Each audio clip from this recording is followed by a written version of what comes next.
अस्सलाम वालेकुम। आज हमारी एक्सेल की है क्लास नंबर 1, जिसमें आज हम पढ़ेंगे एक्सेल इंट्रोडक्शन और इसके साथ साथ हम फार्मूलाज भी सीखेंगे कि किस तरीके से हम प्लस माइनस मल्टीप्लाई डिवाइड का फार्मूला यूज़ कर सकते हैं।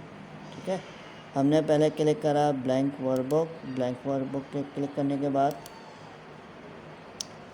यह हमारे पास कहलाता है टाइटल बार, यह हमारे पास कहलाता है क्विक एक्सेस टूल बार, यह हमारे कहलाते हैं टैब्स, यह हमारे कहलाते हैं रिबन्स, यह हमारा कहलाता है फार्मूला बार, यह हमारा कहलाता है नेम बॉक्स, यह हमारे कहलाते हैं कॉलम्स।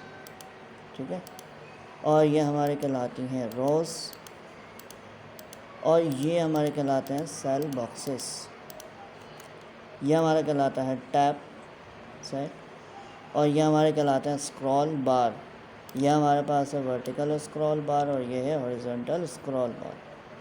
ठीक, और यह हमारे कहलाते हैं व्यू बटन्स, और यह हमारा कहलाता है स्टेटस, जो शीट का स्केल साइज़ शो कर रहा है कि भाई यहाँ पर शीट कितनी परसेंट है, 100%।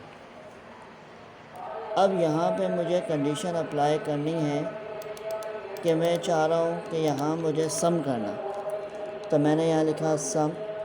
ठीक है, कुछ वैल्यूज़ लिख दिए मैंने, और मैं इस तरफ सम करना चाह रहा हूँ इन वैल्यूज़ को। तो याद रहे हर फार्मूले से पहले इक्वल हम लगाते हैं, यानी ये कांस्टेंट है। उसके बाद हम लिखेंगे सम लिखने के बाद कर देंगे ब्रैकेट ओपन करने के बाद हमने यहाँ पर यह वैल्यू सेल एड्रेस देना है, यानी ये जो सेल्स हैं हमारे पास, सेल बॉक्सेस, इनके जो है नेम बॉक्स, यानी कि यहाँ पर नेम शो होते हैं। फॉर एग्ज़ाम्पल यहाँ पे मेरे पास है 1, तो मैं यहाँ पे 1 नहीं लिखूँगा, बल्कि 1 किस सेल बॉक्स में है, A कॉलम और 2 रो। ठीक है, अगर मैं माउस के ज़रिए कर रहा हूँ तो मैंने माउस से क्लिक करे रख कर इसको लास्ट तक लेके आया, और उसके बाद मैंने करा ब्रैकेट क्लोज इंटर। तो ये इस तरीके से जो है मेरे पास प्लस का फार्मूला सॉल्व हो गया। इसी को सॉल्व करने का दूसरा तरीका क्या है मेरे पास, मैंने इक्वल प्रेस करा, यहाँ पे लिखा सम, ब्रैकेट ओपन। अब मैं पहले माउस के ज़रिए कर रहा था, अब मैं करूँगा कीबोर्ड के ज़रिए। मुझे पता है पहली वैल्यू कहाँ पर है, A2 पर, तो मैंने A2 प्रेस करा। उसके बाद मैं बटन प्रेस करूँगा कॉलन का बटन, शिफ्ट के साथ कॉलन। ठीक है, और लास्ट वैल्यू मेरे पास कहाँ पर है, A6, तो मैंने लिख दिया यहाँ पर A6 ब्रैकेट क्लोज इंटर। ठीक है, इस तरीके से भी मैं यूज़ कर सकता हूँ। फिर उसके बाद इक्वल सम ब्रैकेट ओपन, फिर मैंने इसको इस तरीके से ऊपर किया। ठीक है, शिफ्ट के साथ दोबारा इसकी सिलेक्शन करी एरो के ज़रिए, और उसके बाद इसको ब्रैकेट क्लोज करा इंटर। तो इस तरीके से मैंने क्या करा, इन वैल्यूज़ को प्लस कर लिया।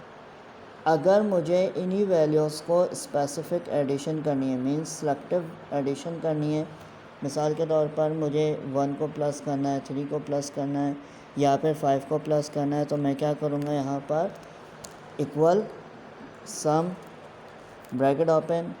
अब मैं यहाँ पे लिखूँगा A2 प्लस, अब मैं कॉलन नहीं प्रेस करूँगा बल्कि प्लस।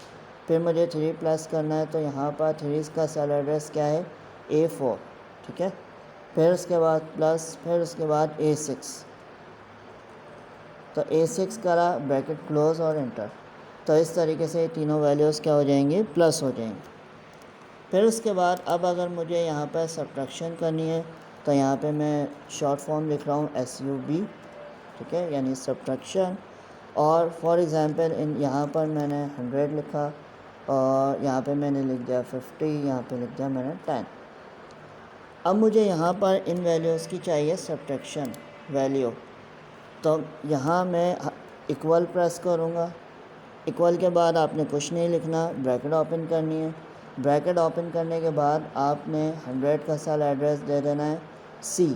अब हम प्रेस करेंगे C, क्योंकि 100 जो है वो कॉलम C में है और रो नंबर 2 में है, तो मैंने यहाँ C क्लिक कर दिया या टाइप कर दिया।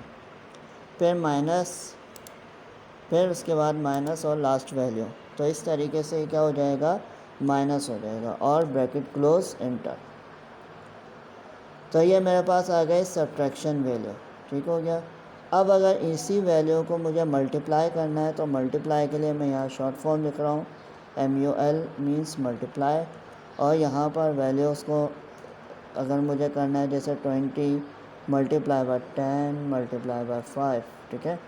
तो यहाँ मैं फार्मूला अप्लाई करूँगा, इक्वल ब्रैकेट ओपन, यहाँ पर 20 कहाँ पर है, ये रहा E2 मल्टीप्लाई, ये मल्टीप्लाई का साइन है, फिर E3 और मल्टीप्लाई E4, ठीक है।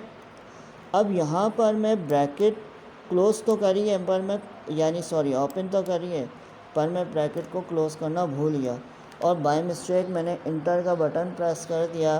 तो यहाँ पे मुझे इंस्ट्रक्शन दे रहा है, ठीक है, कि भाई यहाँ पर मैंने ब्रैकेट ओपन तो की है पर क्लोज नहीं करी। तो यहाँ पे आपने क्या करना है, यस कर देना, ठीक है, घबराना नहीं है, यस कर देना। तो इस तरीके से फार्मूला क्या हो जाएगा, एक्सेप्ट हो जाएगा, ठीक है। फिर उसके बाद यहाँ पर आपके पास आ जाएगा कि अगर आपने इसी वैल्यू को क्या करना है, डिवाइड करना है, ठीक है। अगर इसी वैल्यू को डिवाइड करना है तो यहाँ पर मैंने शॉर्ट फॉर्म लिख दिया DIV, सही है, शॉर्ट फॉर्म यानी डिवीज़न, सही। और यहाँ लेट सपोज मैंने लिख दिया भाई 50 डिवाइडेड बाय 40 डिवाइडेड बाय 20, ठीक है। लेट सपोज इन तीन वैल्यूज़ को मुझे क्या करना है, डिवाइड करना है। तो मैंने यहाँ प्रेस करा इक्वल ब्रैकेट ओपन, सही। और ये 50 किस कॉलम में है, G2, कॉलम G और रो नंबर 2 में। तो मैंने यहाँ क्लिक कर दिया या फिर सेल एड्रेस टाइप कर दिया। फिर उसके बाद स्लैश, ठीक है, स्लैश सिंबल होता है यहाँ पे डिवीज़न का, क्लिक, फिर स्लैश, फिर ब्रैकेट लास्ट सेल एड्रेस और फिर उसके बाद ब्रैकेट क्लोज। यहाँ पर माइनस मल्टीप्लाई और डिवाइड में अगर आप ब्रैकेट ना भी लगाएं कोई इशू नहीं है, ठीक है। विदाउट एनी ब्रैकेट हम डायरेक्टली कंडीशन को भी लिखेंगे तब भी ये क्या कर देगा, इसको एक्सेप्ट कर देगा। तो यहाँ पे मैंने फार्मूले को यानी ब्रैकेट को क्लोज़ किया और जैसे इंटर बटन प्रेस करा तो यहाँ पे मेरे पास क्या आ जाएगी, डिवीज़न वैल्यू आ जाएगी। तो यह आ गई मेरे पास डिवीज़न वैल्यू, ठीक हो गया। तो इस तरीके से हम यहाँ पर प्लस का फार्मूला अप्लाई कर सकते हैं, माइनस यानी सब्ट्रैक्शन का, मल्टीप्लाई का फार्मूला यूज़ कर सकते हैं और डिवीज़न का फार्मूला यूज़ कर सकते हैं। याद रहे फ़ाइल को हाथ के हाथ सेव कराते रहना है ताकि आपका डेटा क्या हो, कंप्यूटर डी ड्राइव में या ई ड्राइव जो भी लोकल डिस्क है आपके अपने फ़ोल्डर में सेव होता रहे। उम्मीद करता हूँ यहाँ तक समझ में आया होगा। वीडियो पसंद आने की सूरत में लाइक कीजिए और चैनल को सब्सक्राइब करें। थैंक यू, अल्लाह हाफ़िज़।